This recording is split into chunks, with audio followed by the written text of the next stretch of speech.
निर्विघ्नं कुरु मे देव सर्वकार्येषु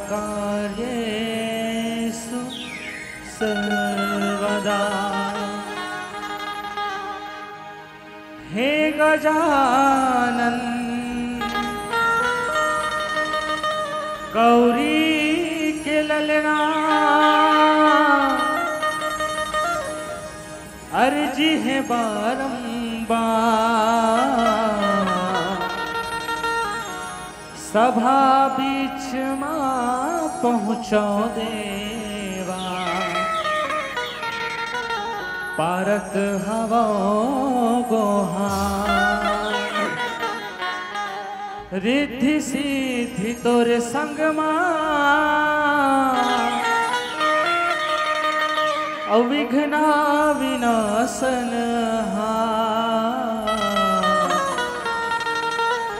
सिद्ध करो सब काज हमर हो।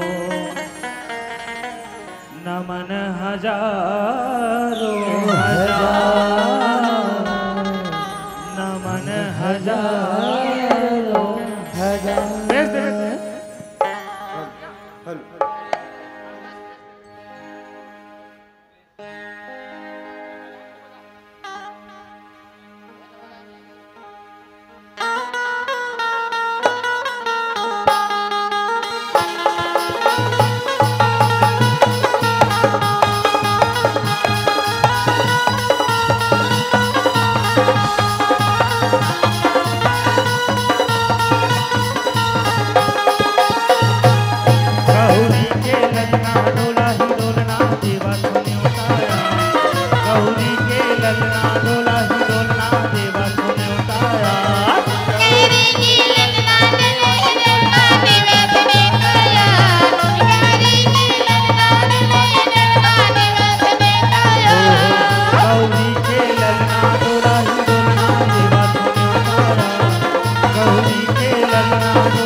आभार मानते हुए, धन्यवाद देते हुए लीजिए संगीत पक्ष के कलाकारों को।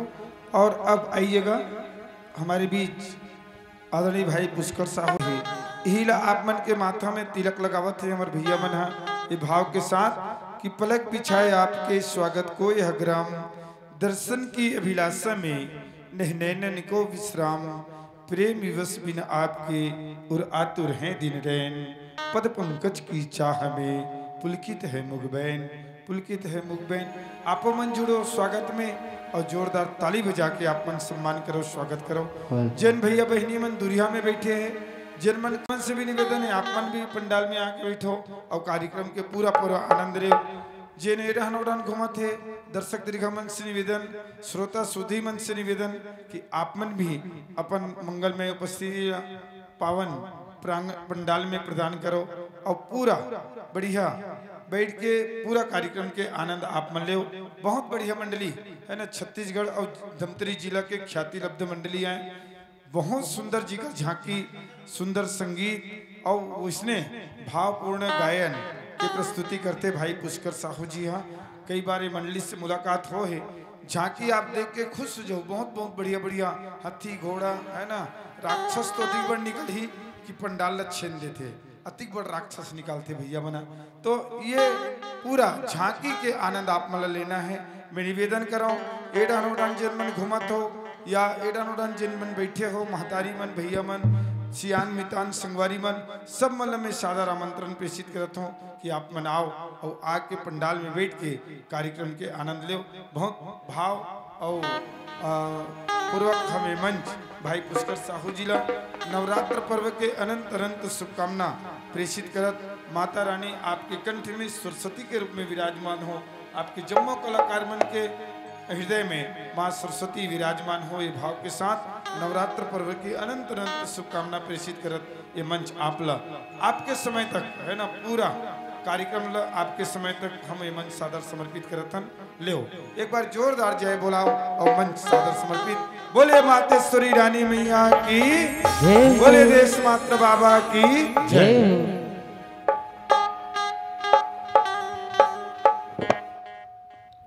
हेलो हेलो हेलो जिन मन मंडली अगर पुरस्कार देना हो तो हमारे भैया मन बाजू में हज वर्णानाम अर्थ संघानाम की रसनाम छंद सामपि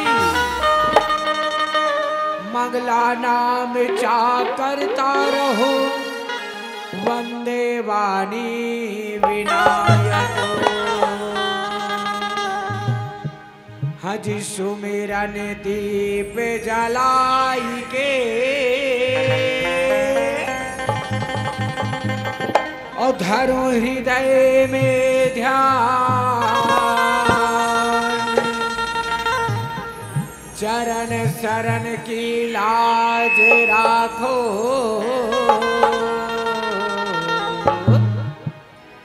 हे मेरे श्री राम। बोलिए कृष्णचंद्र भगवान की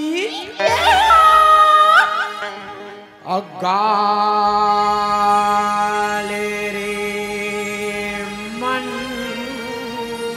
राम रामा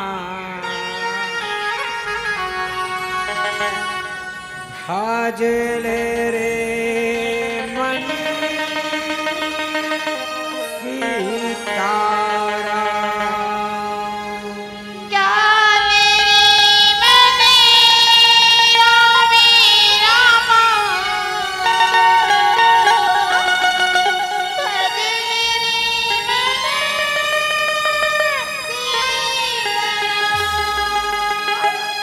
गाले रे मन राम रामा भजले रे मन सीताराम।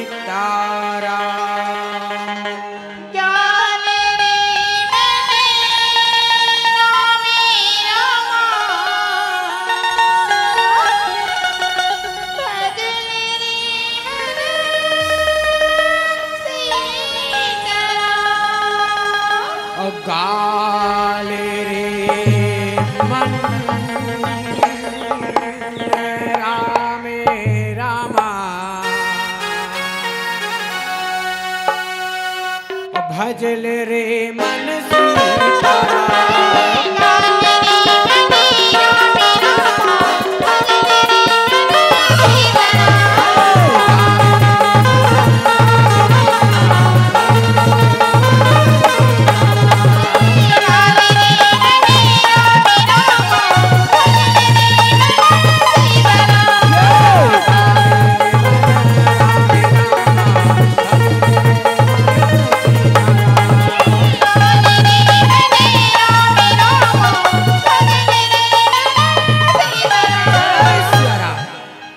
श्री गुरु चरण सरोज रज हो रामा और निज मन मकुर सुधार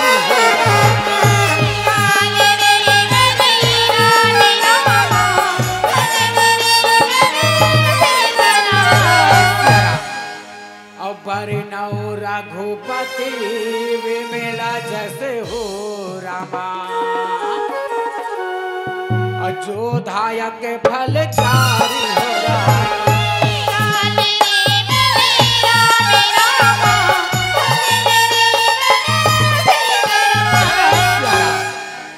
अब बुद्धिहीन तनु जान के मोरे रामा सुमेरा पवन कुमार हो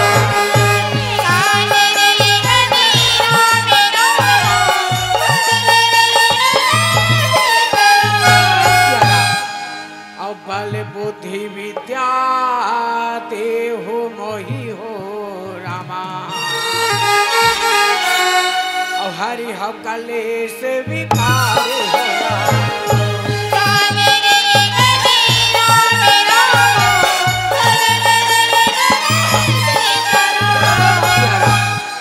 और हम आरंभे हरि कथा हो रामा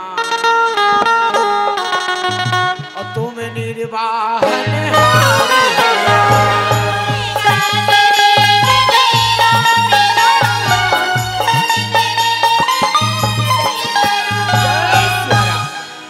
और गाँव के रानी माई हो रामा और रही हमोर सहाय हो रामा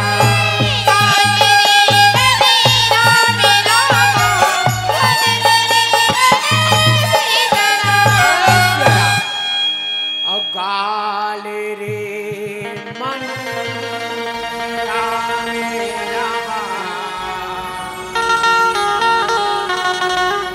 और भजन रे मन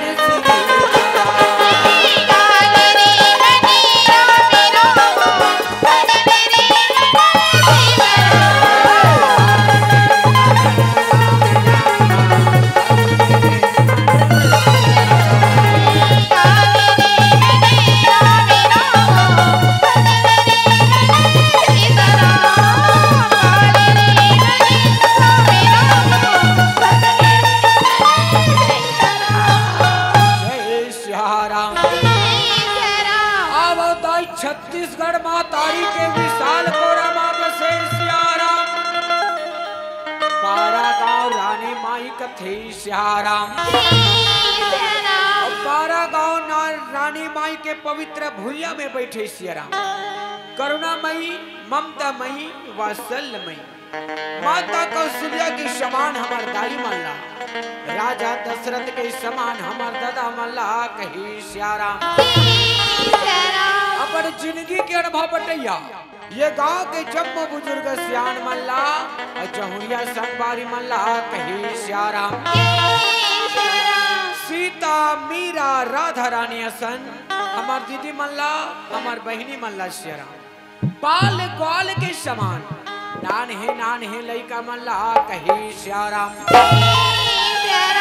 आप सबो जन के हृदय में बसे माता रानी के चरण सियाराम और वही चरण ला संगी जहुरिया राम धुनी मंडली ग्राम छिपली की ये नान्हे लइका मन के रहली कोटि कोटि प्रणाम है प्रणाम है प्रणाम है कही सियाराम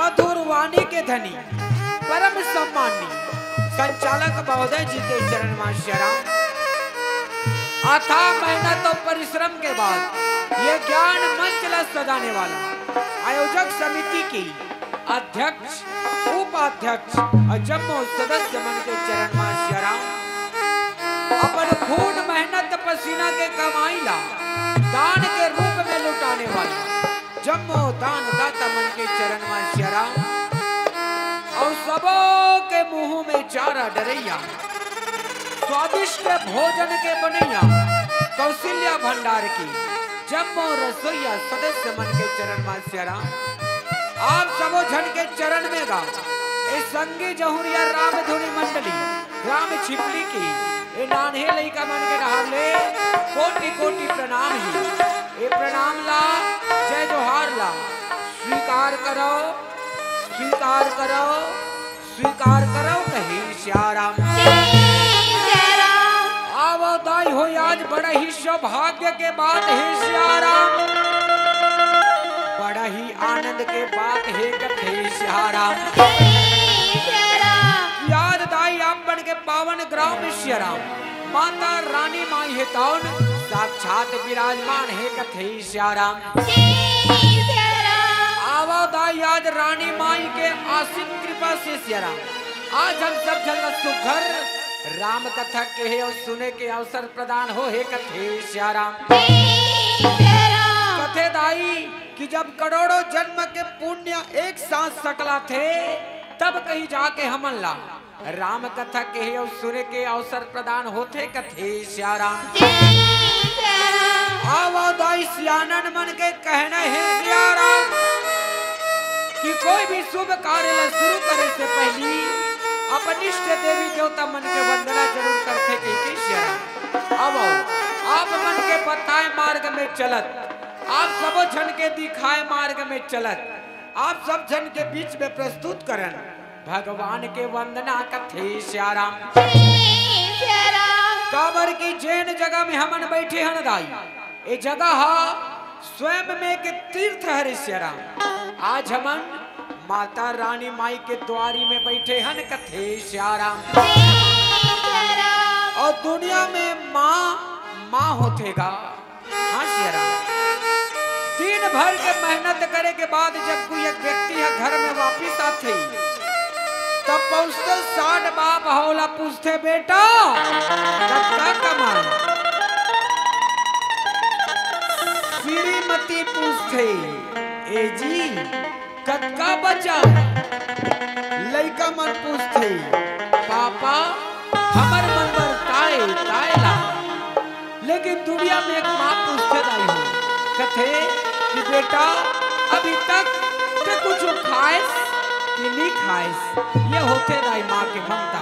अब आओ एक बार जोरदार जगत जननी के जयकारा लगान, फिर आप सब जनने चलन वंदना की ओर कथे श्याराम। बोलिए जगत जननी जगदम्बे मैया की और राम सिया राम सिया राम सिया राम सिया राम सिया राम सिया राम।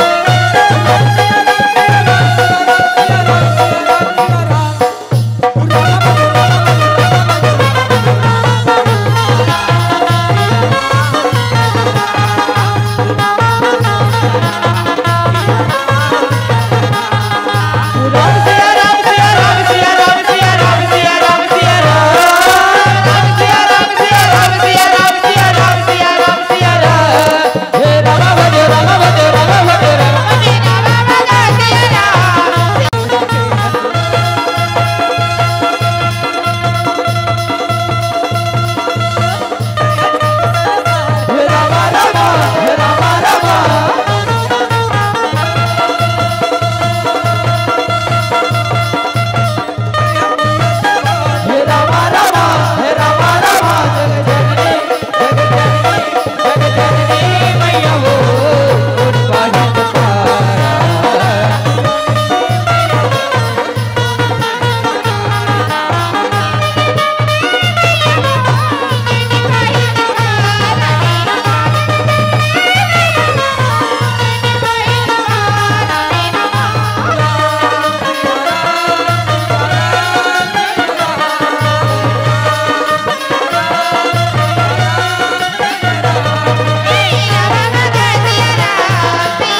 या देवी सर्वभूतेषु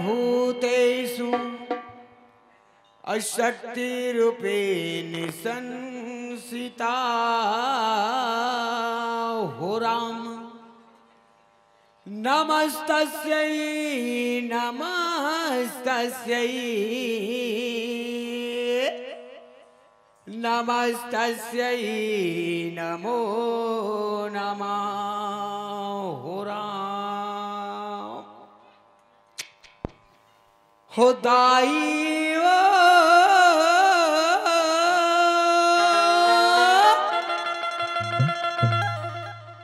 अब तो आजा सिया राम मैया वो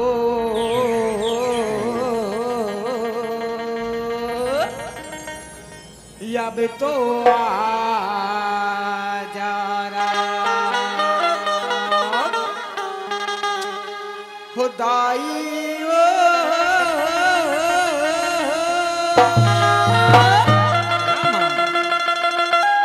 अब तो आजा सिया राम मैया वो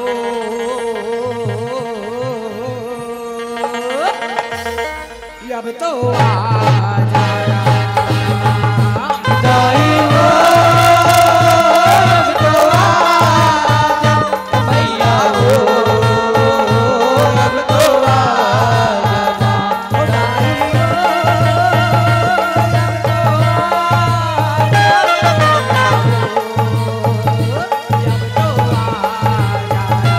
दाई वो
सुमन सुमिरन हेरा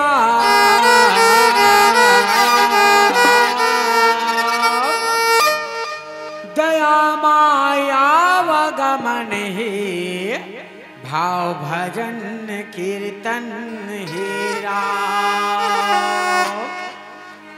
नवा यजोरी नवा किरण है दया माया माया का मिलन हेरा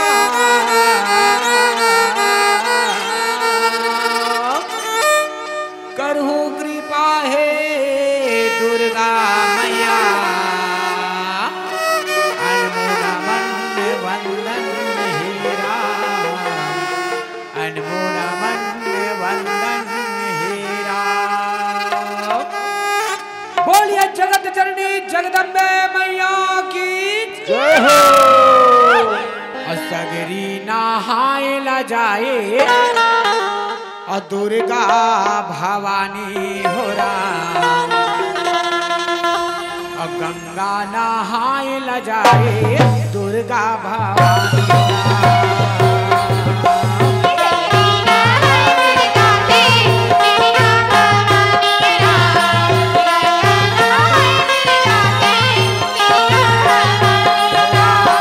सगरी नहाए ला जाए दुर्गा भवानी हो राम गंगा नहाए ला जाए दुर्गा भवानी हो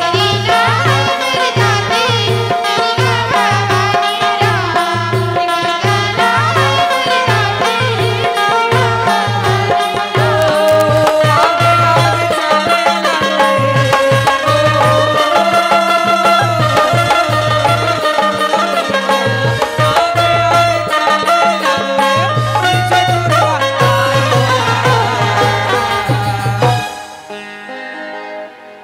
सगरी नहाए ला जाए दुर्गा भवानी हो राम गंगा नहाए ला जाए दुर्गा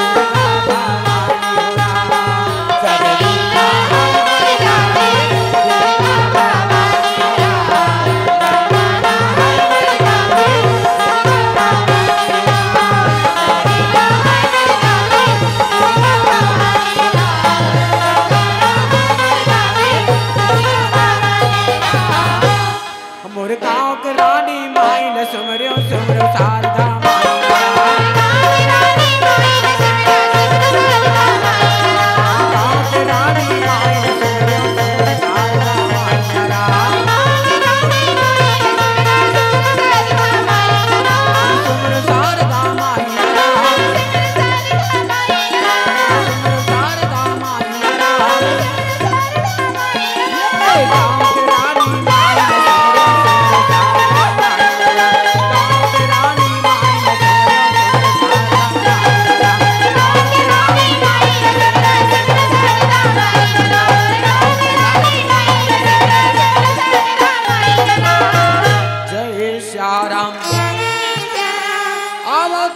भगवान के कथा है तो ननद है अपार है श्याराम एकर पार ला गुणान वादला गान प्रदान करना बड़ा ही मुश्किल है कथे श्याराम बड़े बड़े ऋषि मुनि मन तो एकर पार ला नहीं पा सकी श्याराम तो हमन दाई नान नान लइका एकर काय पार ला पाए सकबो कथे श्याराम हज गावो मुनि ज्ञानी का गंधर्वा और शारद शेष सब गुण गावा थी राम और नाम अनिश गणंत गणेश जो ब्रह्मा त्रिलोचन पार न पावे कही श्याराम और जोगी आती ऋषि तपसी अरु सिद्धि और जाहि निरंतर ध्यान लगावा थी राम और ताही अहिर की छोहरिया चचिया भर चाच पे नाच नचावे कही श्याराम जैन स्वयं विद्या के देने वाली माता शारदा श्याराम दाई बहू एकर महिमा के गुणगान नहीं कर सकिस कथे श्याराम जैन ला 1000 मुख वाला कथे वो वहु एकर बखान नहीं कर सकिस कथे श्याराम तो हम दाई एक मुंह वाला आदमी सियाराम एकर काय बखान एकर काय गुणगान लग करबो कथे सियाराम। आव मोर दाई दादा हो आप मन जैसे संत मन के मुँह सुने हवो सियाराम, आप मन के द्वारा देखे हवो कथे सियाराम। दाई आज वही कथा ला, वही कहानी ला, वही नृत्य ला, वही संगीत ला सियाराम आज आप सब जन के समक्ष पुनः परोसे के प्रयास करत हो कथे सियाराम। आवा दाई में आज आप सब जन के बीच में सियाराम राम नाम के खीर परोसे ल जावत हो। का परोसे जात हो, का परोसे जात हो दाई? राम नाम के खीर कथे सियाराम। लेकिन मैं एक बात बताऊं दाई हो, मैं आज तक कबू खीर नहीं बना हो सकते मोर खीर में काट कर अगर शक्कर कम हो जाए तेल आप सब जन से सादर निवेदन ही थोड़ कुछ शक्कर डाल के बोला सादर ग्रहण कर लिया वो कथे सियाराम। आवा दाई आज रानी माई के पावन प्रांगण में सियाराम राम नाम के पावन गंगा है तौन आज निरंतर बोहावत है कथे सियाराम। आवा दाई आज यही बोहावत गंगा में सियाराम आज पूरा 12 गांव के आदमी मल्ला सुघर डुबकी लगा के अवसर प्रदान हो हे कथे सियाराम।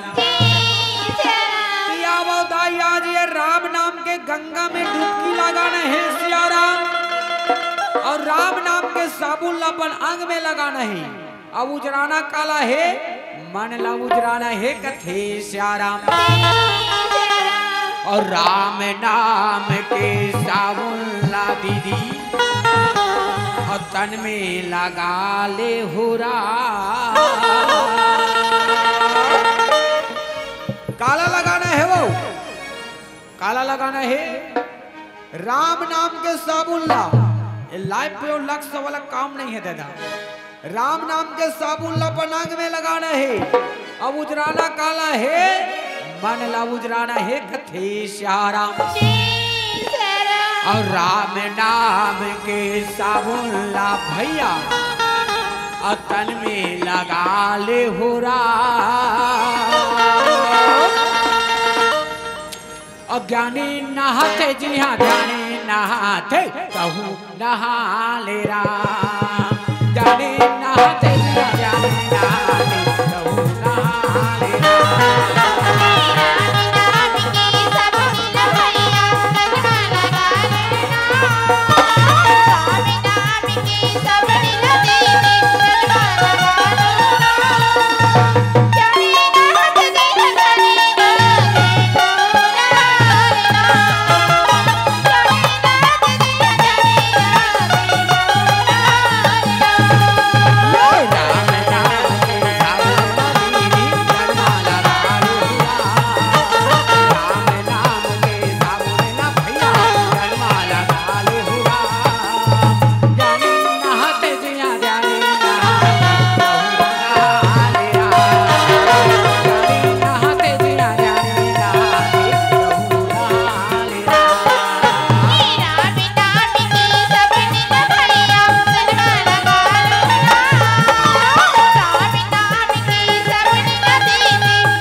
भरद्वाज हो राम और काके फसुंडे गरुड़ के ही रामा ये तुलसी संत समाज कथे सियाराम।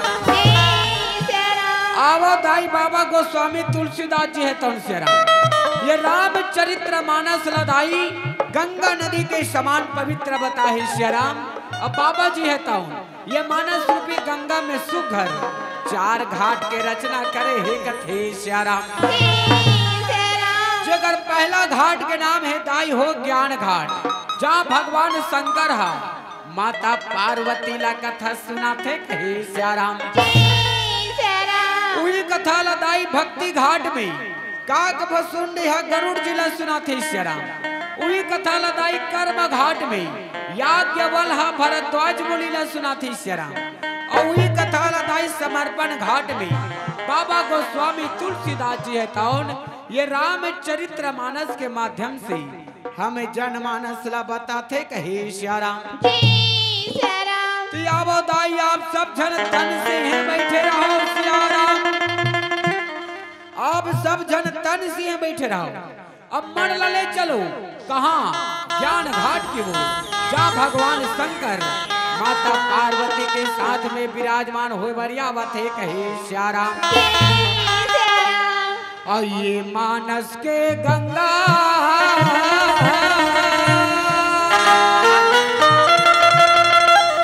में डुबकी तय लगा ले रहा।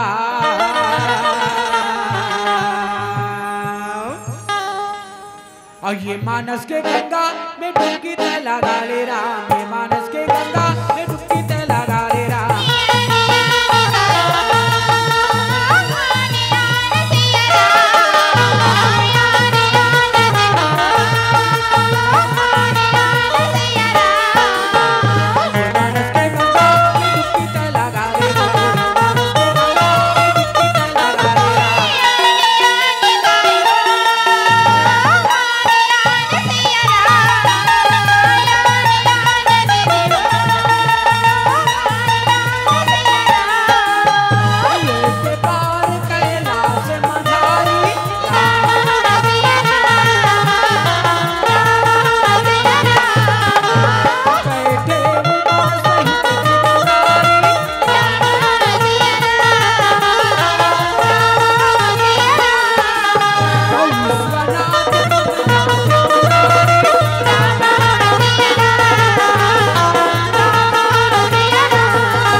एक बार के बातें दाई भगवान शंकर और माता पार्वती है ताऊ कैलाश पर्वत में विराजमान है श्याराम।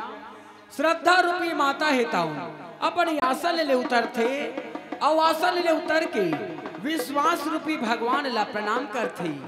प्रणाम प्रभु और प्रणाम करके आज काय बोला थे कहे श्याराम। माता कथे कि हे भोलेनाथ आज मोर मन भारी उथल पुथल होवा थे हो। आज मोला राम के लक्ष्मण की हरि के कथा ला सुना देते। ओ निर्गुण ब्रह्म कैसे सगुण रूप धारण करीस इलाते मोला बता देते कहे श्याराम। और धन्य धन्य गिरी और राजकुमारी रामा और तुम समान नहीं को पुकारी कथे श्याराम। पूछे रघुपति और कथा प्रसंग रामा और सकल लोक जिमि पावनी गंगा कथे श्याराम। भगवान शंकर कथे कि हे पार्वती तोर हृदय ला धन्य है वो, धन्य है तोर हृदय ला जिन तयाज हरि के कथा सुने बर उत्साहित होवा थस कहे श्याराम। हे पार्वती जिन अपन नेत्र से इस संत के दर्शन नहीं करे ना ओकर नेत्र रहा मोर के पंख के समानी जेने अपन कान से हरि के कथा नहीं सुने ना ओकर कान हा सर्प के भवन के समान एक ही श्याराम जेने अपन मुख से हरि के गुणगान नहीं करे ना ओकर जीभ हा मेढक के जीभ के समानी जेकर सिर हा हरि गुरु तथा माता पिता के चरण में नहीं झुकाए ना ओकर सिर हा कड़वी तुमड़ी के समान ये कही श्याराम तया झरी कथा सुनो का थस त सुन पार्वती उमा कहूँ मैं अनुभव अपना असत हरि नाम जगत सब सपना कथे श्याराम इस संसार में केवल राम के नाम ही सार है बाकी सब सपना के समान एक ही श्याराम आज भगवान के प्रति तोर प्रीति ला देख के अपन मति अनुसार रावण के अत्याचार अब मेघनाथ बिहाव के कथा सुना बरजावत हूँ इला तैहर ध्यान लगा के सुन कथे श्याराम तो सुन पार्वती एक समय के बात रावण के ज्येष्ठ पुत्र मेघनाथ हेताउन 20 वर्ष के उम्र में तपस्या करे बर जंगल में जाए रथे कही श्याराम आवादाई आज भगवान शंकर हेताउन श्याराम माता पार्वती ला काकर कथा सुनावत है मेघनाथ बिहाव के कथा सुनावत है कहे श्याराम कथा सुने लाया वो कथा सुने लाया राम एवो 12 गांव ले कथा सुने बरिया हो दीदी हो सुना तो वो ऐ सुना तो नहीं श्याराम सुना तो भैया सुना तो आज बड़ा सुघर मौका है दीदी ईसन मौका औ बार बार नहीं आए श्याराम कथा सुने बर आवे वो झन भुलावे श्याराम और कथा सुने लाया कथा सुने लाया नारा वाली दीदी मोर तैहया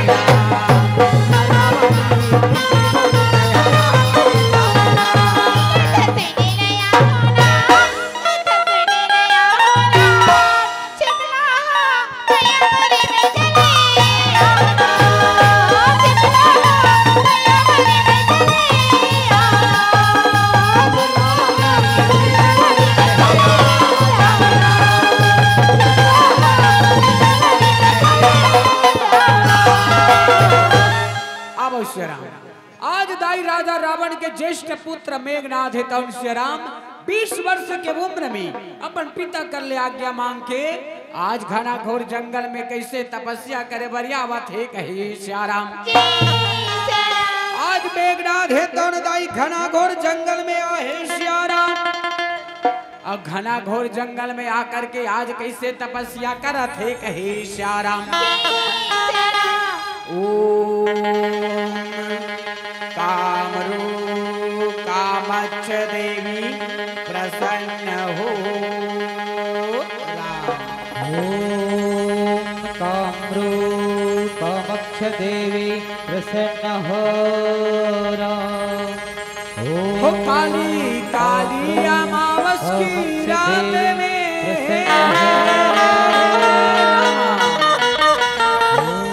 काली काली अमावस की रात में अकाली निकली कल भैरव के साथ में हो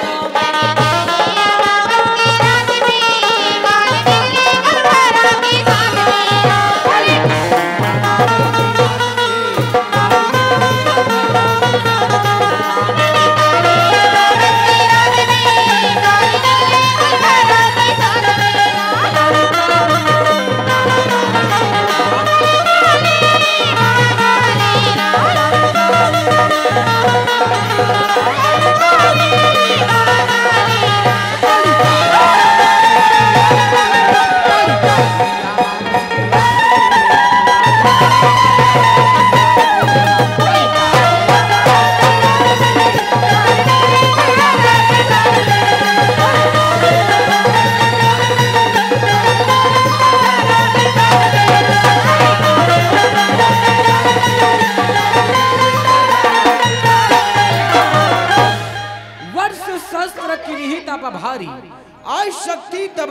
उचारी अमांग तात बर निज मन भावा मेघनाद अस वचन उचारा कथे श्यारा। आज दाई मेघनाद ला 1000 वर्ष बीत गए तपस्या करत सियारा। तब माता है कौन प्रकट हो है? अब माता प्रकट हो करके आज मेघनाद ला काहे बोला थे कहे श्यारा।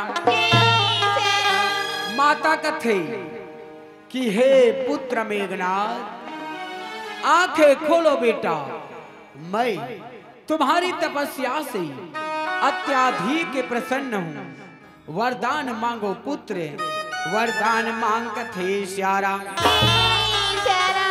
तब माता है तो नूट करके, आज मेघनाथ है तो नूट करके माता ला प्रणाम करते। प्रणाम माते, अब प्रणाम करके कैसे आज वरदान मांगन लगा थे कहे श्यारा। कि मांगा हूँ ताते जो बोला हूँ माँ तुझे मांगते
लड़ाई का सारा सामान कही श्यारा।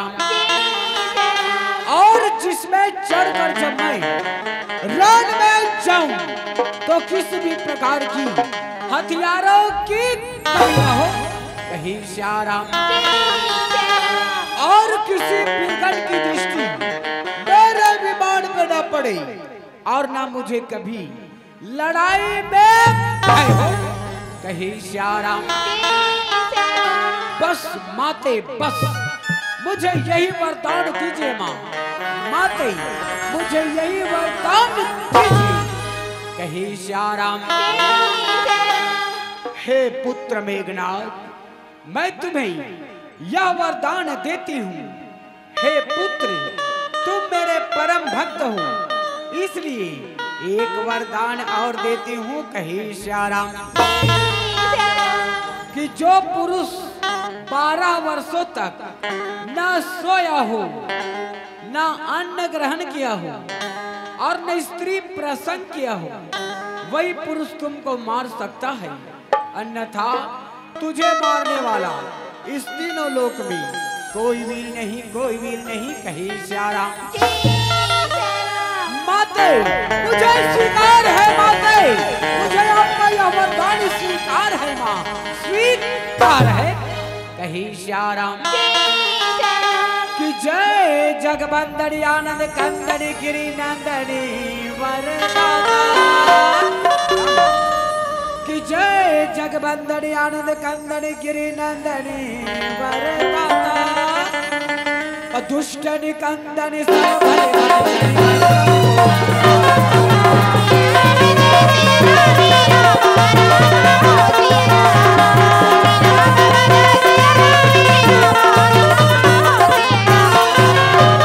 जय जगदम्बे गणपति अम्बे सकल सिद्धि पदे कि जय जगदम्बे गणपति अम्बे सकल सिद्धि पदे ख्याता। पाद्री करत पद पंकज वंदन द्रवहु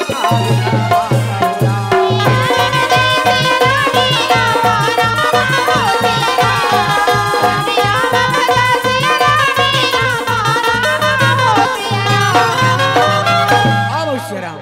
आज दाई माता है तन वरदान देकर के अपन लोग लोक में जावत है श्री राम।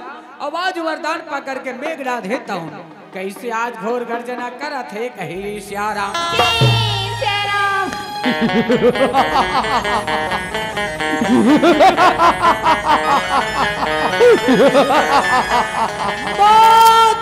मुझे बहुत अच्छा वरदान दिया है, बहुत अच्छा कहे श्री राम।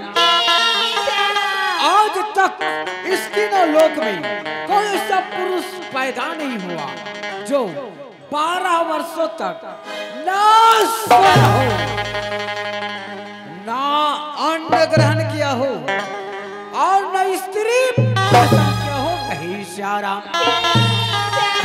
और भविष्य में कभी ऐसा पुरुष पैदा भी नहीं होगा। मैं तो विजय हो गया, मैं तो विजय हो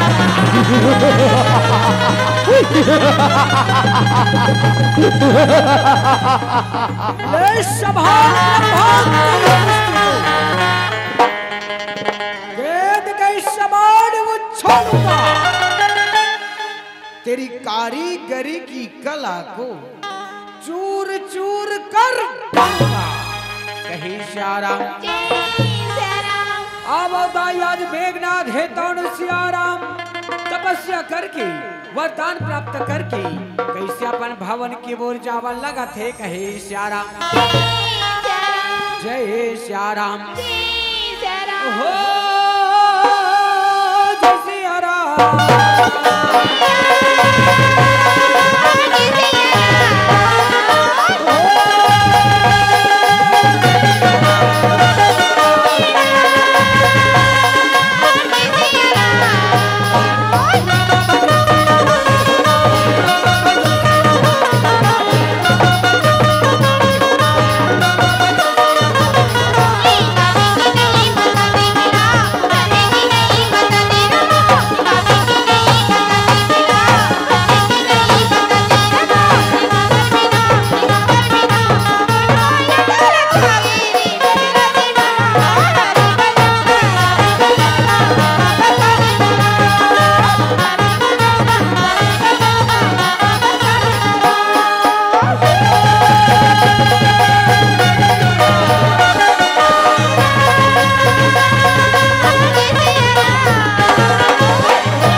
अब आप सब जन लेके चलन कहाँ लंका नगरी कथे श्री राम।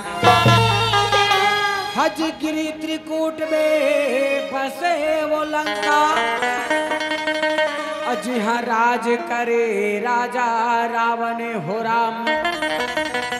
और दुनिया भरला जीत के भैया बड़ा अत्याचार करे रावण कहे श्री राम। चारों मुड़ा सब योजन सागर और रखवार जिहाँ के बड़े बड़े हो राम।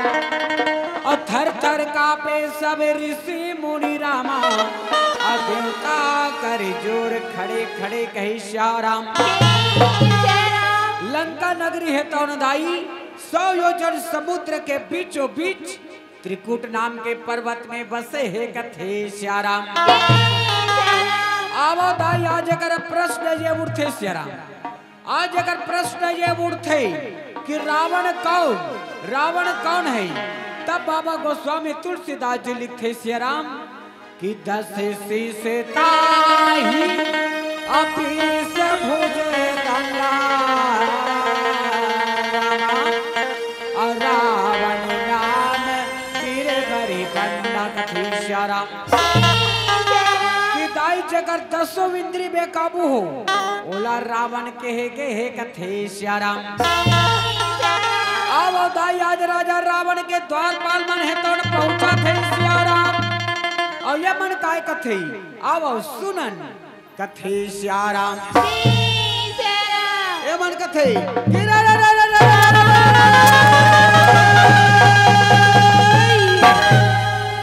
श्याराम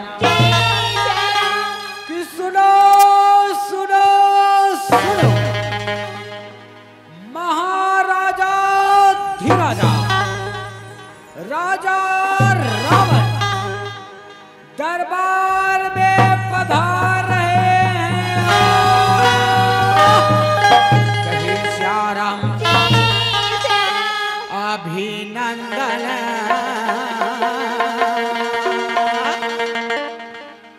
अभिनंदन राम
मेरे भय से कांपता है और पृथ्वी मौन है। मैं हूँ विधाता इस जगत का, मुझसे बढ़कर कौन है। कही श्याराम मैं अमर हूँ, मर नहीं सकता। हरगिज किसी इंसान से नर और बानर तो क्या चीज है, टकराऊं मैं भगवान से। कही श्याराम देख मेरे चरणों के नीचे सारा शरमंडल झुकता है। मेरे घर में बंदी रहकर या मैं काल तक करता है। कही श्याराम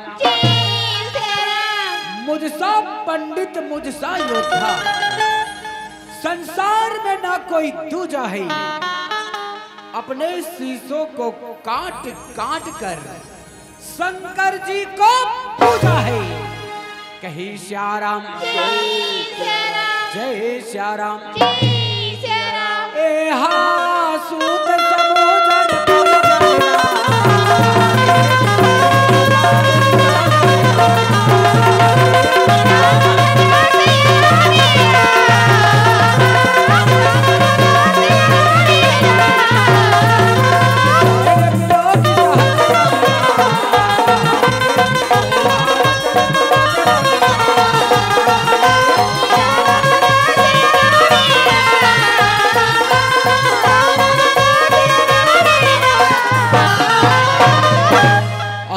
मुख बैठा असभाई के बारा देखी जहां अपन परिवार कथे श्याराम आज राजा रावण हेतु अपन राज दरबार में बैठे हैं श्याराम। यह बैठ के अपन सूत समूह नाती पंथी ला देखा थे श्याराम। यह तो दाई राक्षस के ढेर लगे श्याराम। जिला गण के कौन बता सकी। स्वभाव से अभिमानी रावण हेतौन आज काय बोला थे। कहे श्याराम रावण कथे कि मेरे निस्सर योद्धा आज्ञा आज्ञा महाराज आज्ञा। कहे श्याराम हमने इस तीनों लोकों को घूम चुका पर ना कोई ना कोई देवता हमसे सन्मुख होकर युद्ध नहीं किया है। कहे श्याराम इससे यह प्रतीत होता है कि देवता हमारे बल के आगे बलहीन हो गए हैं। कहे श्याराम मैं चाहता हूँ कि एक एक देश में अपना अपना स्थान रखो और एक एक देश का पता मुझे लंका में आकर बताओ कथे श्याराम। खरखेता आज्ञा महाराज कहे श्याराम।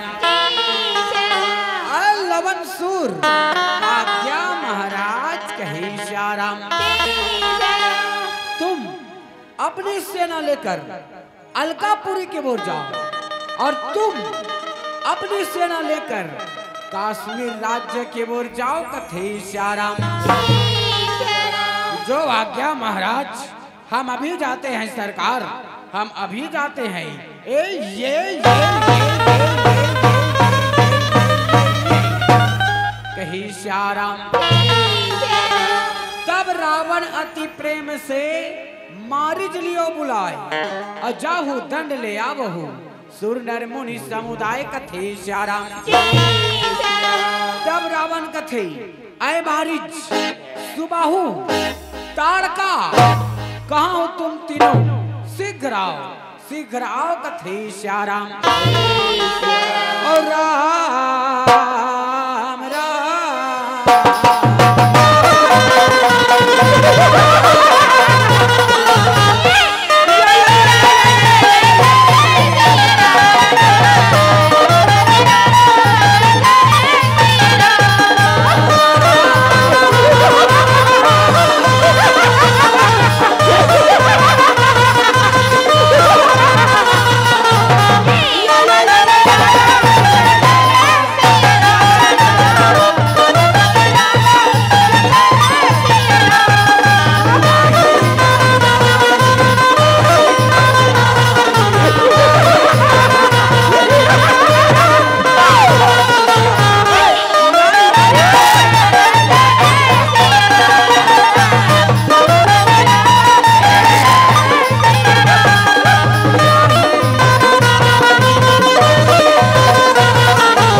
सरकार। मैं अपनी माता ताड़का और भाई सुबाहु के साथ आपकी सेवा में हाजिर हूँ महाराज, हाजिर हूँ कहे श्याराम।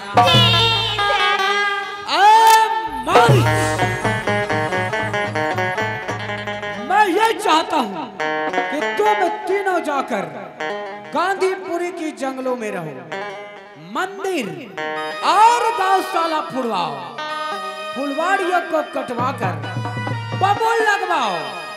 नाना प्रकार के उपद्रव कर सकते हो जिनसे हरि भक्ति ना होने पाए कथे श्याराम। जो आज्ञा महाराज। हम अभी जाते हैं सरकार, अभी जाते हैं।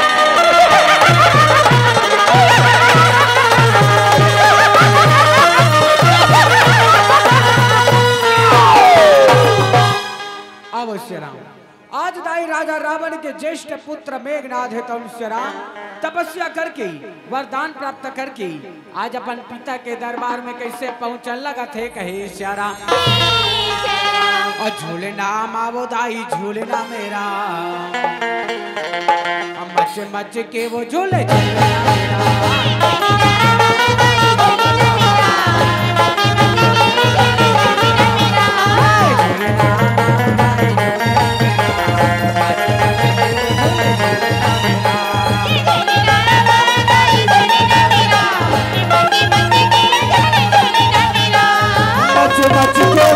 झूलना मेरा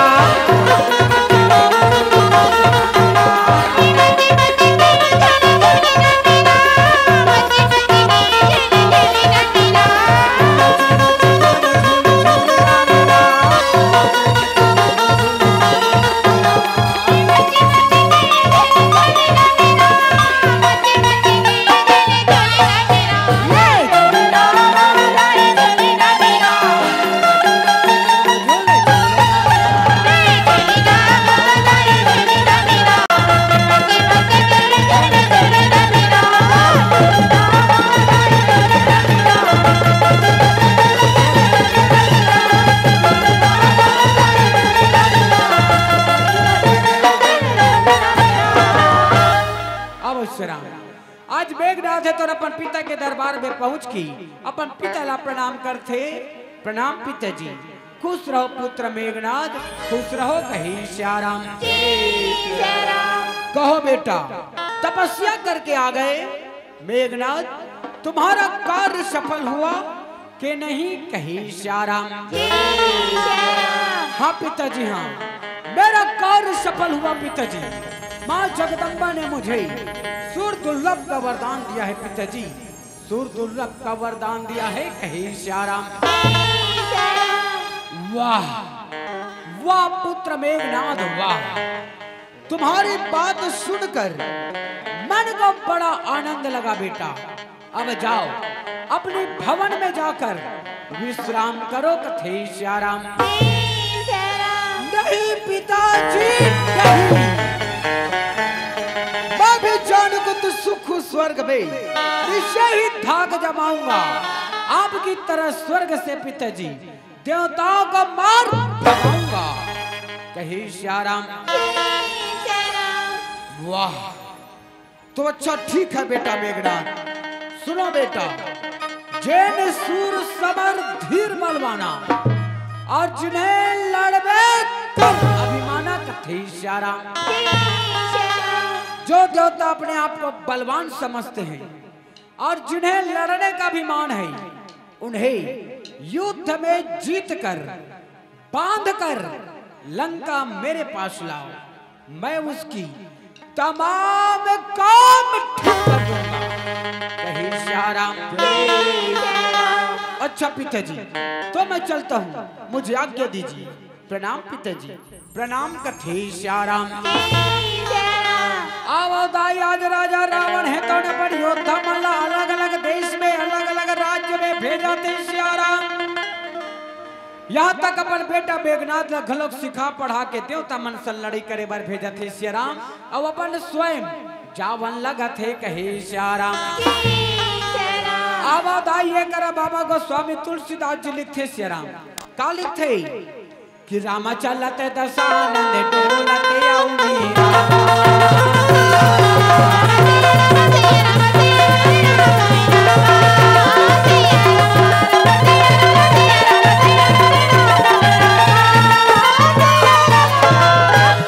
श्याराम। आज दाई राजा रावण है तो अपन सैनिक मला भेजे है तो का कही के भेजे श्याराम कि जय विधि होई धर्म निर्मूला अते ही विधि करहु वेद प्रतिकूला कथे श्याराम। अगर सैनिक मन का करते कि जहाँ जहाँ धेनु दिज पावही और नगरपुर सब आगी लगा वही कथे श्याराम। अब देखन दाई कि राजा रावण के राज्य में ऋषि मुनि मन है तो आज कैसे पहुंचल लगा थे कही श्याराम। और तोर नाम ला सुन के कन्हैया तोर दर्शन बरिया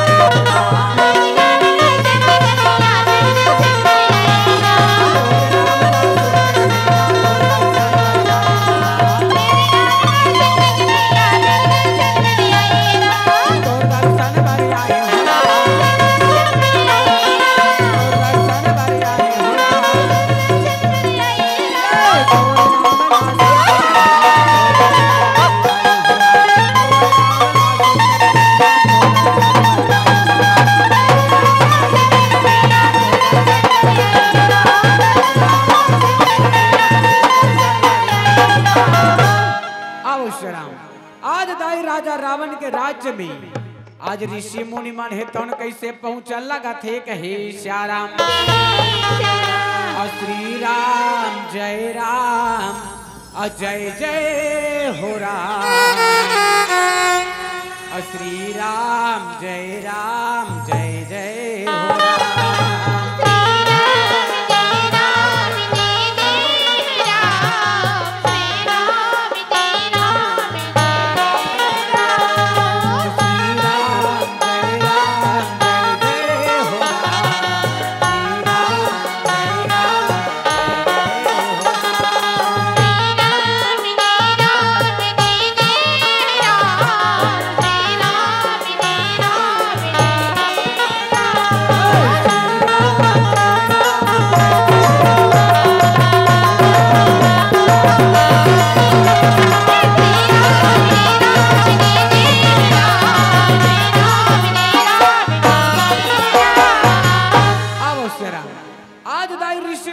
माने तो पहुंचे ही शेरा एक जन साधु कथे चल ना भैया ए राजा रावण के राज्य में हमला काचो यज्ञ करत नहीं बनी आज ए गांव में आए ए जगह में आए ए गांव बड़ा ही शांत लगा थी चल यही कर बैठ के यज्ञ करबो और अपन ये जीवन ला धन्य करबो कथे श्याराम आओ दाई आज ऋषि मुनि मन है तन सुगर यज्ञ कुंड के ठौर में बैठा थे श्याराम यज्ञ कुंड के ठौर में बैठ के दाई आज कैसे यज्ञ करत थे कथे श्याराम ओम इंद्राय नमः स्वाहा राम ओम केशवाय नमः स्वाहा ओम माधवाय हरि ओम नमः शिवाय ओम स्वः स्वाहा ओम भुवः स्वाहा हरि ओम नमः शिवाय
हमारे राजा के राज्य में कही श्याराम ऐ साधुओं क्या तुम लोगों ने नहीं सुना कि हमारे राजा के राज्य में यज्ञ करना होम करना मना है मना है मना है और वही का समय करिए दे बातें आवे रामा साधु मनला ये दिन गा कैसे गा रामा यदि मारन गा लागे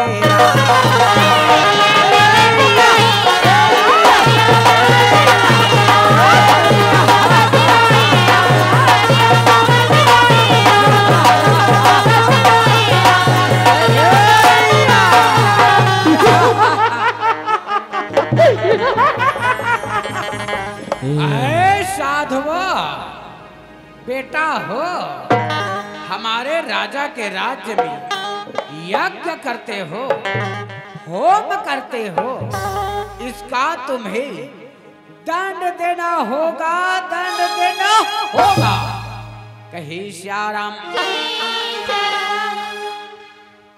सैनिकों हम तो रब का जोगी हैं हमारे पास तुम्हें देने के लिए कुछ नहीं है हम तुम्हें कुछ नहीं दे सकते कुछ नहीं दे सकते कुछ नहीं दे सकते कथे श्याराम क्या कहा कुछ नहीं दे सकते कही श्याराम ऐ साधु दंड तो तुम्हें देना ही पड़ेगा नहीं तो हम तुम्हारे शरीर से तुम्हारे चमड़ी को खींच कर ले जाएंगे और बाजा बजाएंगे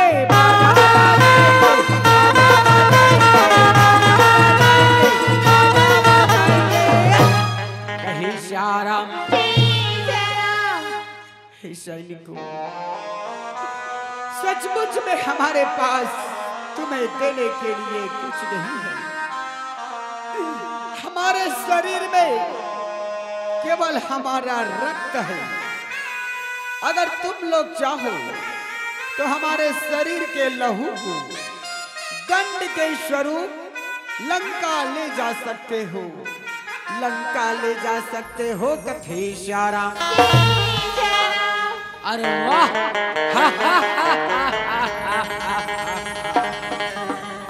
यह तो बड़ी अच्छी बात है साधु। अगर तुम्हारे शरीर के लहू को हम लंका ले जाएंगे तो हमारे राजा बड़ा ही खुश हो जाएंगे।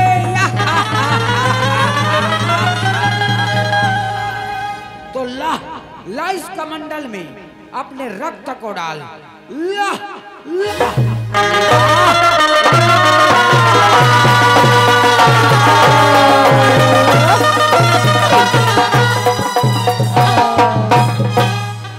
साधु तू भी आ आ आ आ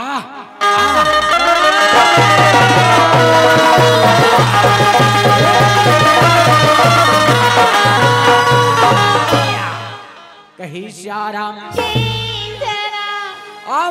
आज ये साधु बन के खून लश्यराम इस सैनिक बने तो एक कमंडल में झोंके ही श्याराम।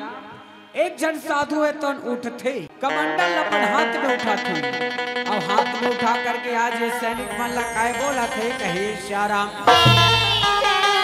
साधु कथे कि ऋषि मुनियों का यह दंड है और सुनहु बात श्रीमान। और ऋषि मुनियों का यह दंड है और सुनहु बात श्रीमान। और घटे मुखरत छाया हो रावण सकल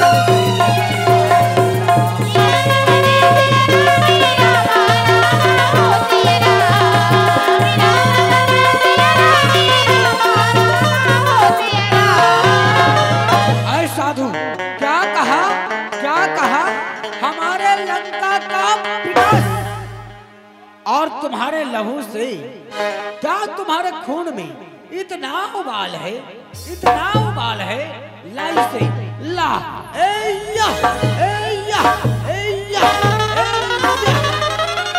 कही श्याराम। आज ये सैनिक बने तो वो साधु मन के लहू ला धर के लंका लेगा थे श्याराम। और ये वही लहू है जगर से माता सीता की उत्पत्ति होते लंका के विनाश के कारण बनते कथे श्याराम। कुंवर महीना माटी के दुर्गा गढ़ाते रही हौरा। कुंवर महीना माटी के दुर्गा गढ़ाते रही थौरा। तोला याद माँ बैठा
आज देखन कि राजा रावण के ज्येष्ठ पुत्र मेघनाथ है तो श्याराम अपन सैनिक मन के साथ में कैसे यही करा पहुंचन लगा थे कहे श्याराम। जय श्याराम और सिया राम भजन गुण गाले अंडहिते पछतावेरा। अभी ते जाहिए तो मरिया रे संगे अब फिर नैया हीरा। और राम सिया राम सिया राम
तन पहुंचे ही मेघनाथ कथे किया मेरे निश्चल योद्धा आज्ञा आज्ञा राजकुमार आज्ञा कहे श्याराम। चलो आज राजा इंद्र की फुलवाड़ी में जाकर शिकार खेलेंगे और उसकी फुलवाड़ी को उजाड़ डालेंगे कहे श्याराम। हाँ राजकुमार चल जाबो जब हमन महाराज के संग में गए तो सब जन देवता मन भाग गिरी। आज जरूर निकले हो ही सरकार, आज जरूर निकले हो ही कथे श्याराम। अच्छा तो शीघ्र चलो कथे श्याराम। सिया रामा सिया हो रामा सिया रामा सिया हो रामा सिया रामा सिया हो रामा सिया रामा सिया हो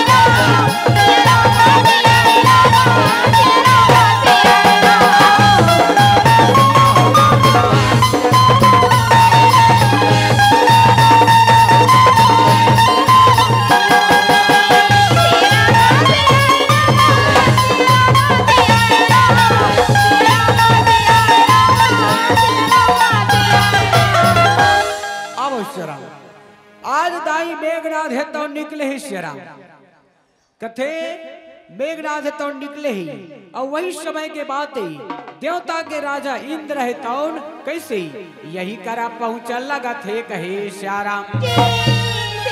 और वही का समय करगा भैया अब बातें आवे सिया हो रहा और इंद्र हा ये दिन का कैसे आवन लागे सिया हो रहा।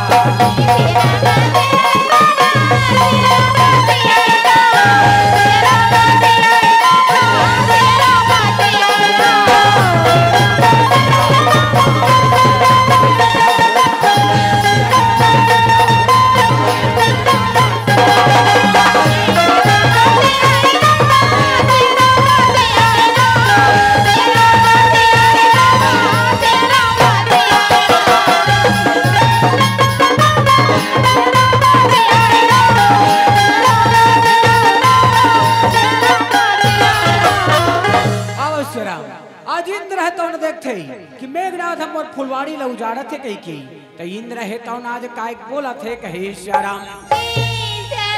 इंद्र कथे क्या रावण पुत्र सुरामा में बात हटा फूल बाग से लंका ही जाओ वीरन को बुलाओ अभी अग्नि जला यम दंड चलाऊं अब मैं रहूं मेरे वज्र से बुट्टन से सिर पे गिराऊं कथे श्याराम।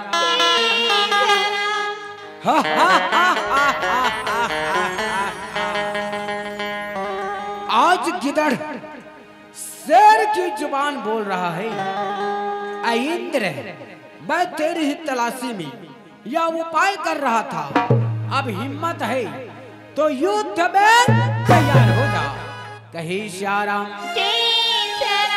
अरे मेघनाथ मैं तुझसे नहीं डरता तू भी तैयार हो जा कहे श्याराम। अच्छा तो आजा कहे श्याराम।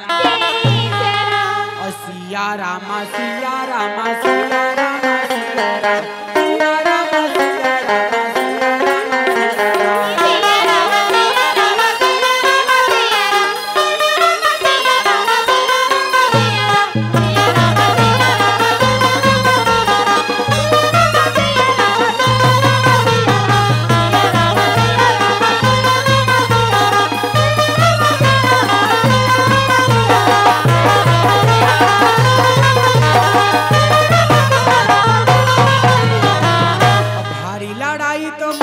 भैया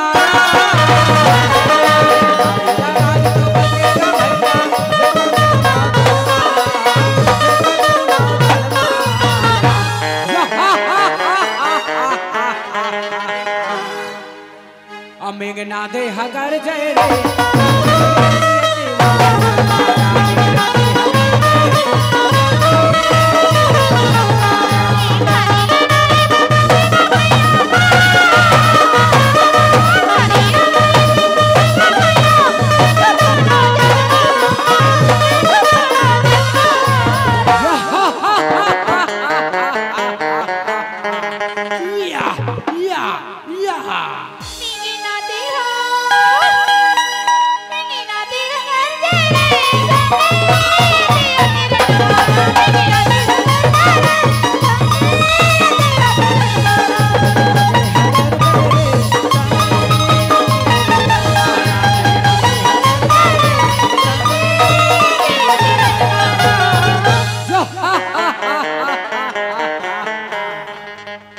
हार गया कायर, मुझको जीतने चला था। आज एक सूखी लकड़ी के भांति भूमि पे पड़ा है। कहे श्याराम मेरे निश्चर योद्धा, आज्ञा आज्ञा राजकुमार, आज्ञा। कहे श्याराम इस दुष्ट इंद्र को बंदी बनाओ और इसे लंका ले चलो। लंका। कहे श्याराम जो आज्ञा राजकुमार, हम इसे अभी बंदी बनाते हैं और बंदी बना के ले जाते हैं लंका। कथे श्याराम आवदाई आज ये सैनिक मन है तो श्याराम इंद्रला बंदी बनावा थी। अब बंदी बना के लेगा थे कहाँ? लंका नगरी। कथे श्याराम ओ तोला दुर्गा कहाँ के माँ काली, और चारों धाम तोरे है पुजारे वो माता रानी। और काम चे घावा तोला दर्शन माता बोला, काम चे घावा तोला दर्शन दे हो, काम चे घावा तोला दर्शन दे माता मोला, काम चे घावा तोला दर्शन दे हो।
आज भाई मेघनाथ है तो अपन पिता के दरबार में पहुंचे श्याराम।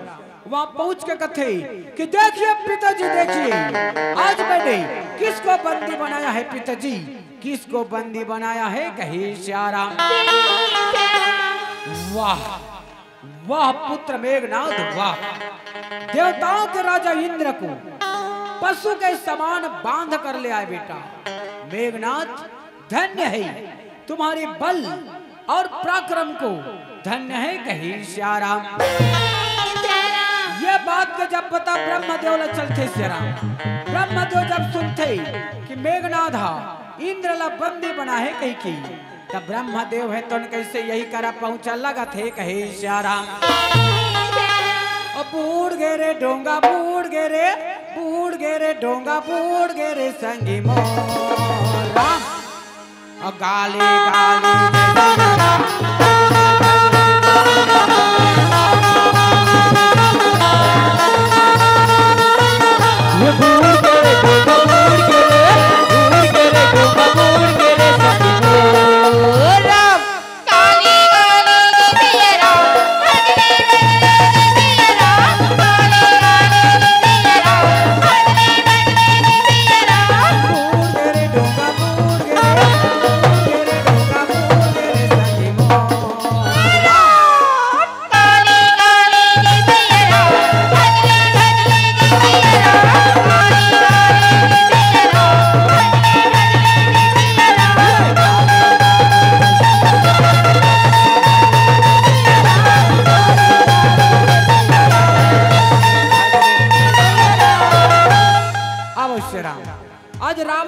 देखते कि ब्रह्मदेव है तो मोर कर आहे कही की आज पुत्र सहित बोला प्रणाम करत थी।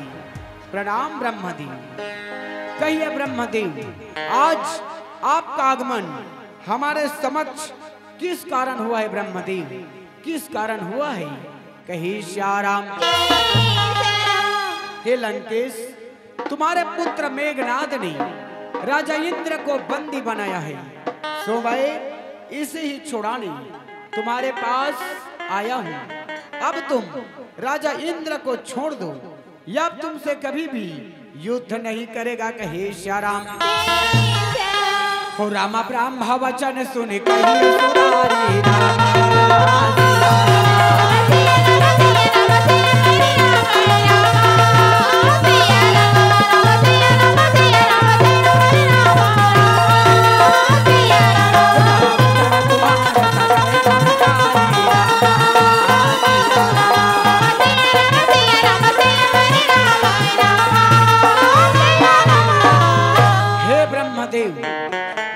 आपकी वचन को कौन काट सकता है? ब्रह्मदेव। हे इंद्रदेव, अब तुम अमर लोक को जाओ। अमर लोक को जाओ। कथे श्याराम। आवता याद रावण है तो निंदल बंधन से मुक्त करते श्याराम। इंद्र है तो ब्रह्मा प्रणाम करते। प्रणाम ब्रह्मदेव। अब प्रणाम करके कैसे अपन लोक में जावन लगत है? कहे श्याराम। आज रावण कथे कि ब्रह्मदेव, आपके आगमन से मेरा यह लंका नगरी धन्य हो गया। ब्रह्मदेव, अब मेरे पुत्र को कुछ प्रसाद दो। कथे श्याराम। हे लंकेश, आज से यह मेघनाद का नाम इंद्रजीत होगा। आज से ये दुनिया से इंद्रजीत के नाम से जानेगी। कहे श्याराम। हे पुत्र इंद्रजीत, यह ब्रह्म शक्ति ब्रह्मास्त्र लो। जिस भी प्राणी के ऊपर इसे छोड़ोगी वह निष्फल नहीं जाएगा। कहे श्याराम। आवताई हो आज ब्रह्मदेव है तो मेघनाथ का ब्रह्मास्त्र प्रदान करके श्याराम कैसे अपन लोक में जावा लगा थे। कहे श्याराम। आज मेघनाथ कथे कि देखिए पिताजी, देखिए आज समय इंद्रजीत हुआ। पिताजी, ब्रह्मा ने मुझे ब्रह्मास्त्र दिया। अब मैं पीतल लोक में जाना चाहता हूँ। पिताजी, मैंने सुना है कि वहाँ नागराज रहता है। मैं भी तो जरा देखूं कि वह कैसा नागराज है। कहीं श्याराम। हाँ पुत्र मेघनाथ, जाओ जाओ बेटा, जाओ अपनी यश अपनी कीर्ति तीनों लोक में फैलाओ। तीनों लोक में फैलाओ। कथे श्याराम। अच्छा पिताजी, तो मैं चलता हूँ, मुझे आज्ञा दीजिए। प्रणाम पिताजी, प्रणाम। कथे श्याराम। आवो दाई आज मेघनाथ है तो न पर पिता के आज्ञा मांगे श्याराम। कहाँ जावत है? नागलोक में जावत है। कहे श्याराम। अब बड़ मुश्किल में चल पाए, हरि नाम ला जाने नहीं पाए। तय गाले ना रे भैया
आज दाई मेघनाथ है तो अपन सैनिक मन लगत थे कि अरे चंदू मंगू हो आज्ञा आज्ञा राजकुमार आज्ञा कहे श्याराम।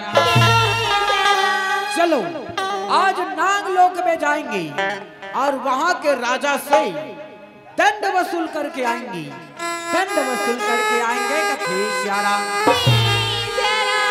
हाँ राजकुमार चलो जाबो और वहां के राजा ला पकड़ के लाबो, पकड़ के लाबो कथे श्याराम। आवो दाई आज मेघनाथ है तो नागलोक में गए हैं श्याराम। और वही समय के बाद नागराज के कन्या सुलोचना हेतौन अपन सखी मन के साथ में देवी के पूजा करे जाए बार कैसे निकले रथे कथे श्याराम। जय श्याराम। आवो दाई आज राजकुमारी सुलोचना हेतौन श्याराम अपन सखी मन के साथ में देवी के पूजा करे जाए बार निकले रथे कथे श्याराम। आवो दाई आज रास्ता में देखते मेघनाथ सुलोचना ला श्याराम तो सुलोचना ला देखते शाट आज मेघनाथ है तब कैसे मोहित हो जाते कहे श्याराम। मेघनाथ कथे वाह इतनी सुंदर कन्या, ओ यह तो स्वर्ग से उतरी कोई अप्सरा मालूम पड़ती है जिनके गोरे गोरे गाल घुंघरालू बाल और क्या बल खाती चाल है कहे श्याराम।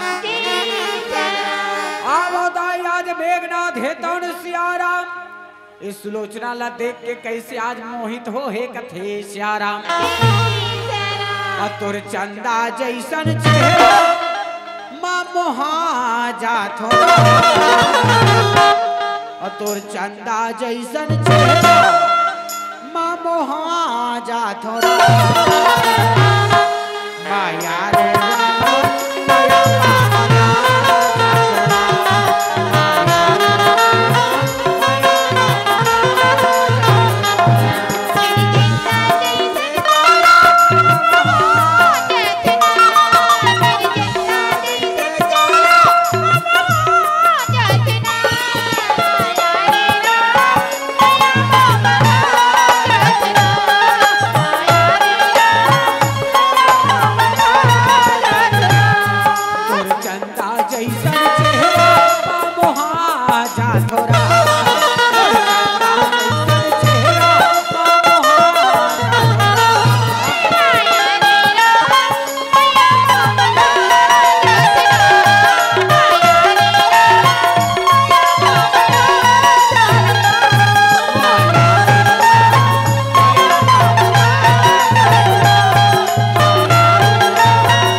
आज मेघनाथ है तो नागलोक में गए और नागलोक में जा करके आज नागराज ला कैसे ललकारा थे कथे श्याराम। मेघनाथ कथे नागराज आज मैं तुझसे दंड लेने को आया हूँ, दंड लेने को आया कहे श्याराम। नागराज कथे अरे मूर्ख कौन है तू और यहाँ क्यों चले आए? अपनी जान बचाना चाहते हो तो यहाँ से भाग जा भाग जा भाग जा कही श्याराम।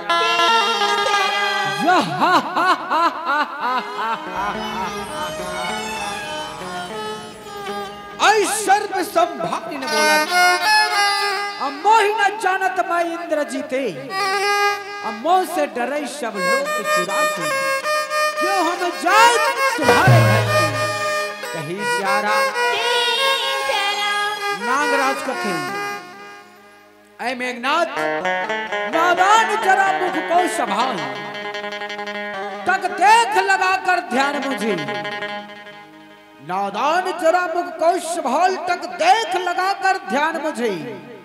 कानों से अब तक सुना क्या है, कानों से अब तक सुना क्या है, अब आंखों से पहचान कही श्याराम।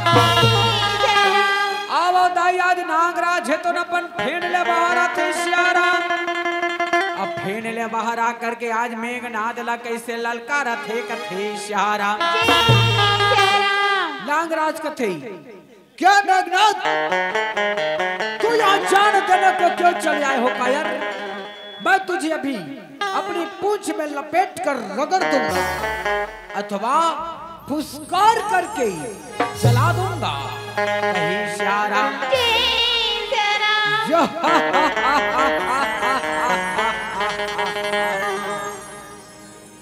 ऐ सर्प सचमुच तुझे घर बैठे मौत बुलाई है। तेरी यह बातें सुनते सुनते मेरी तबीयत भर आई है कहीं श्याराम। ऐ नागराज मैं यहाँ तुझसे दंड लेने को आया हूँ, सीधी तरह से दंड दे दो नहीं तो लड़ाई में तैयार होगा कहीं श्याराम। ऐ मेघनाद दंड दंड तो मैं तुझे चोरी नहीं दूंगा, छलांग नहीं दूंगा, बदले में लड़ाई दूंगा कहीं श्याराम। अच्छा तो आ जा कहीं श्याराम। सिया राम सिया राम सिया राम सिया राम सिया राम सिया राम सिया राम।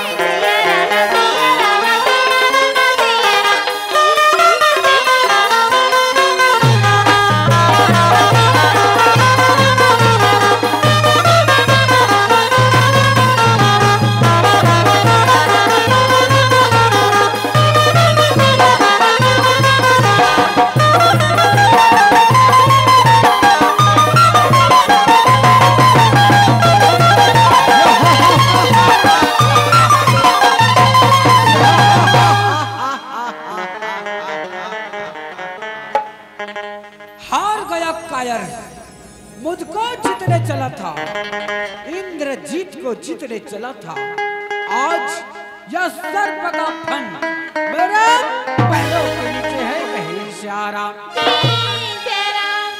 अनांग वूरे भय अपीरे अपारा रामा तब फनी से ऐसे वचन उचारा कथी श्यारा। आज नागराज तन कथी कि हे मेघराज जी मुझे किस रोज हो गया तुम्हारे साथ युद्ध करते करते।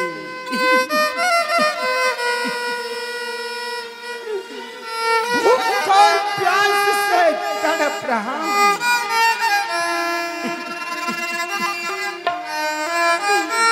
लड़ाई के जख्म से मर रहा हूं। तुम जो भी दंड लेना चाहो मैं देने को तैयार हूं, पर मुझे छोड़ दो मुझे छोड़ दो छोड़ दो छोड़ दो कहीं श्याराम।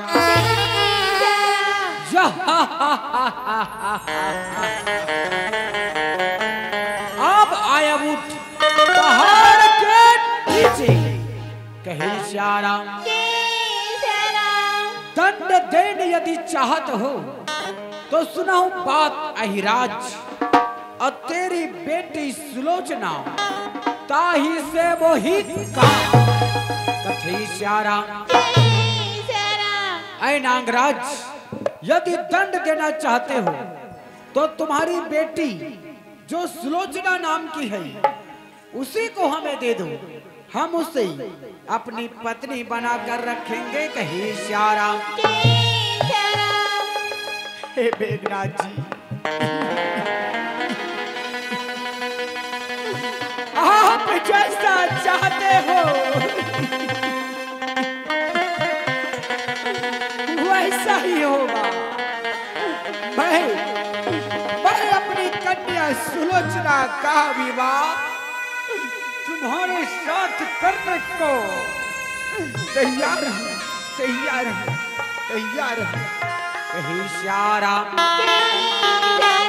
अब आज नागराज हेतन अपन दासी मल्ला बुला थे सियाराम कथे जय दासी हो आओ आओ और राजकुमारी सुलोचना लाओ दुल्हन के भेष में दुल्हन के लिबाज में लाओ दुल्हन के लिबाज में लाओ आओ सियाराम आज ये दासी बन है कौन सियाराम राजकुमारी सुलोचना लाओ अपन संग में लाना थी सियाराम अपन संग में लाना थी आवो आज नागराज तो न देखते अपन बेटी ला तो नागराज तो न काय कथे सियाराम नागराज कथे कि बेटी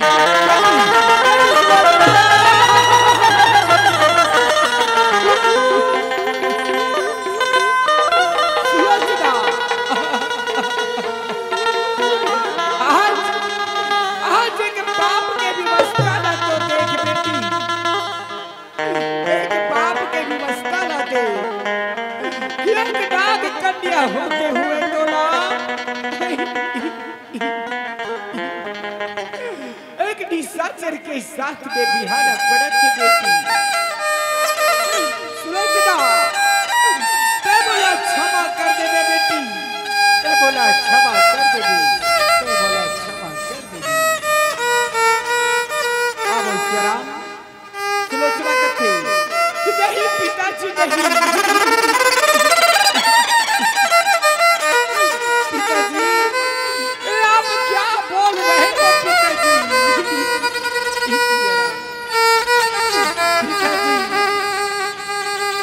याद मेरा सौभाग्य है पिताजी याद मेरा सौभाग्य है कि मुझे आपकी आज्ञा पालन का अवसर प्राप्त हुआ पिताजी ये जन्म विवाह मरण गति और जहाँ तक लिखा तहाँ तक पिताजी ये जन्म विवाह या मरण तो परमात्मा के हाथ में है पिताजी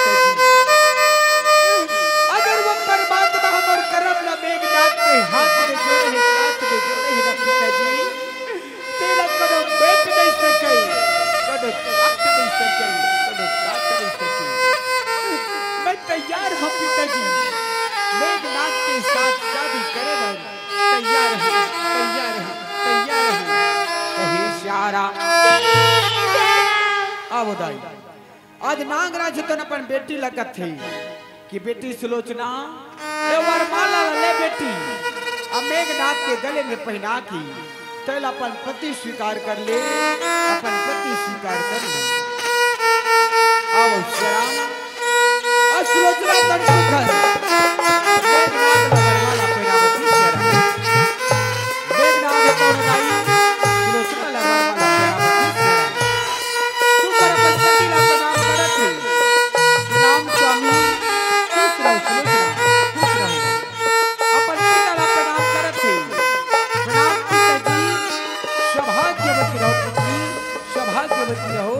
सौभाग्यवती रहो कहे श्यारा अब आज एक बाप अपन बेटी ला पिता करत है श्यारा अब पिता करे के बेर आज एक बाप अपन बेटी ला काय सीख देवत है नागराज है तो कथे श्यारा कि बेटी सुलोचना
तुम्हारे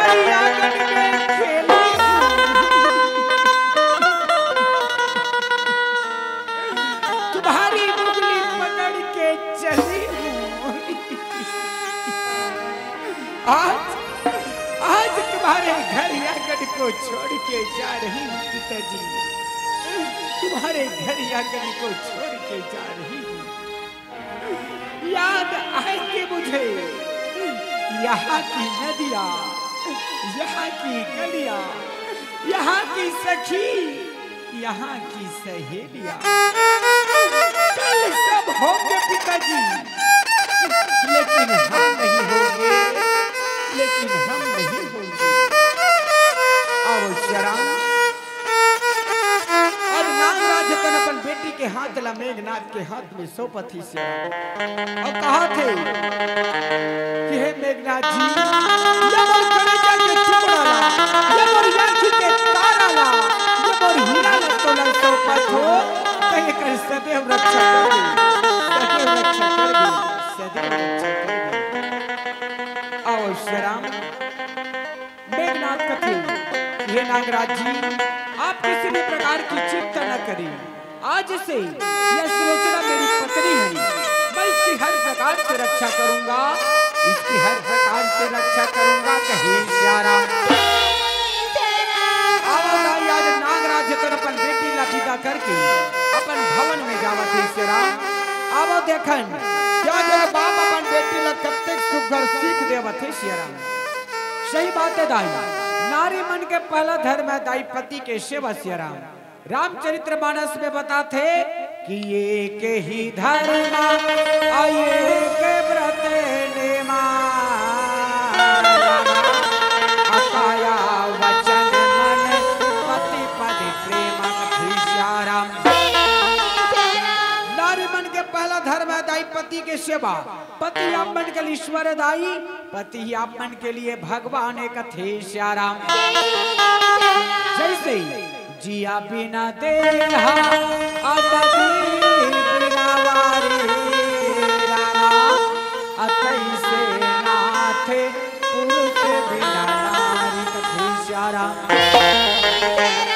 जैसे यह शरीर है, ऐमे जीव नहीं है तो ये कोई काम के नहीं न श्याराम। ऐसा प्रकार से कि विवाहित स्त्री करा, अगर ओकर पति नहीं है, ओकर पति बोला छोड़ दे तब वो कोई काम के नहीं श्याराम। पति के बिना दाई ये संसार में समाज में जीवन जीना कितना मुश्किल हो जाती। ये बात ला बोला पूछो, जेकर बाग में सिंदूर है, जेकर हाथ में चूड़ी है, जेकर साड़ी के रंग आज बेरंग है, पति है दाई, तभी आज नारी के गति है कथे श्यारा। ओ पतिव्रता धर्म निभालो, जो चाहो स्वर्ग में वास।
बीच में झांकी के माध्यम से झकाए के प्रयास करें श्री राम।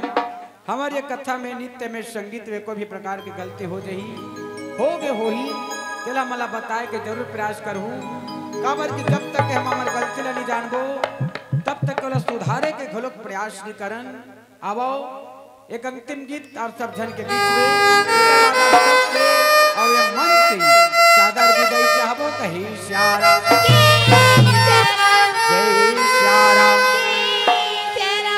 और राय रेला और रेला रेला रेला राय रेला रेला रेला रेला रेला राय रेला रामा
एक अंतिम गीत आप सब जन के बीच में एक बाद आप सब से